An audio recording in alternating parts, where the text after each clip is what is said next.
Welcome back to the Now That's Weird radio show on TV. My guest today is Larry Lowe. Larry, welcome to the program. Good to be here. Thank you for having me. Now, what brought you along to UFO Congress? Well, I'm actually up here to support the showing of the magnificent movie Appearance of a Man by director Daniel Pace. Yes, because it's the EBE Awards this week, isn't it? Is that in for one of the awards? Well, we don't know until they draw them, but he is entered, I think, in the film category, and I think this dark horse has got a shot. Cool. Now, you and I met through Facebook. We've been talking for some time through Exopolitics and various other forums. And I watched one of your programs the other day, which I thought was fantastic. It's Mystery 360, Alien Invasion, it's called in England. And I have to say, well done. It was a very good rendition of what actually really went on the Phoenix Lights. Well, thank you very much. I appreciate the kind words.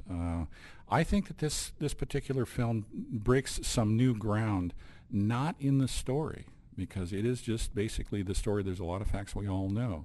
But in the presentation style, the detail of the animation, which I'm sure you appreciate the quality of the animation, and particularly the tone and tenor of this piece. Director Chris Luft of Base Productions, who created this piece of work as a part of a three-part series for National Geographic, had a tenet, and that is we're going to go do some science on UFOs. And I think that that's a highly commendable thing. They did not try to debunk or come up with some strained understanding of what the witnesses said they saw that wasn't what they said they saw. But they said, let's take these reports at face value and let's consolidate them into some generic issues, performance capabilities primarily, and let's present science with a problem.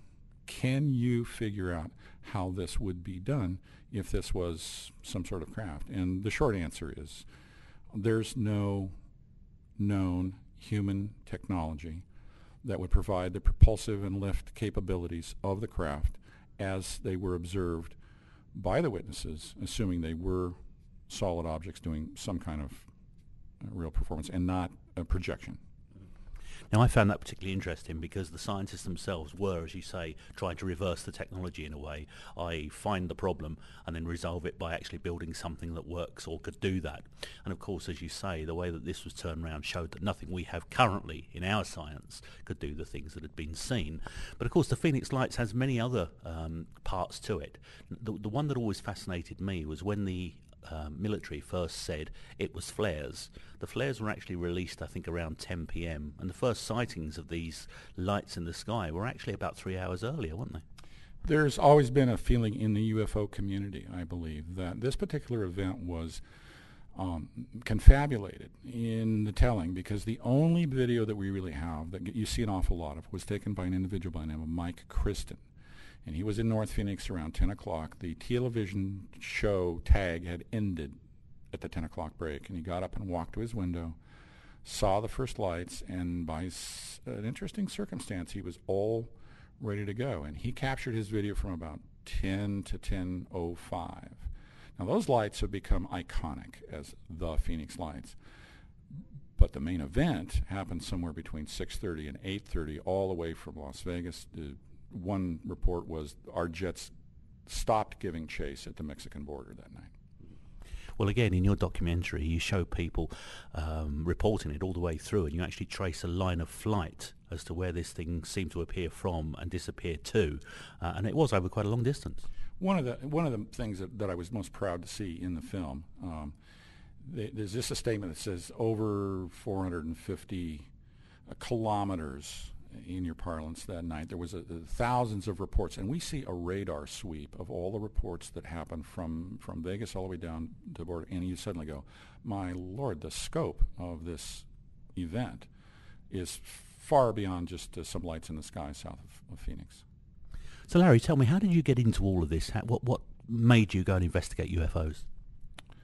Way back in the very beginning, if you want to go all the way back, when I was a young man, I came into possession of a copy of a paperback version of the Report on UFOs by Donald Ruppelt.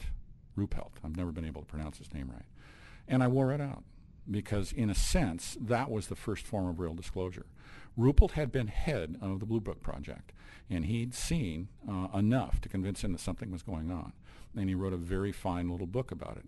And the opening sentence of that book was, on such and such a date in 1951, an F-86 Saberjet opened fire on a UFO. Now, that's where he started, and he went all the way through the Lubbock Lights and the key things of the time.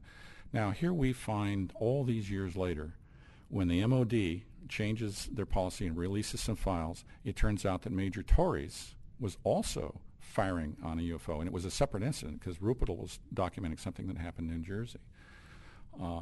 But his work fired my imagination. Now, along the way, obviously, there's been a lot of UFO cases reported, some good, some not so good, some more substantial than others. Which ones to you have stood out as being the ones that have a certain amount of clarity to them and perhaps are more believable than others? You want me to give a list of UFO report cases that have just the ones that you really feel stand out? That's a very difficult question because every UFO case is muddled. I believe there's a body of work around Roswell sufficient in the case. You simply got to say that was there.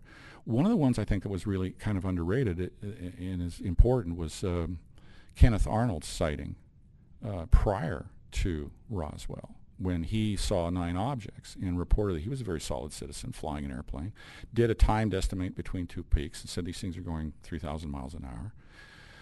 And when he landed, he said they are skipping through, they appear, these craft, like you toss a saucer across the top of a lake, and from that came the term flying saucers.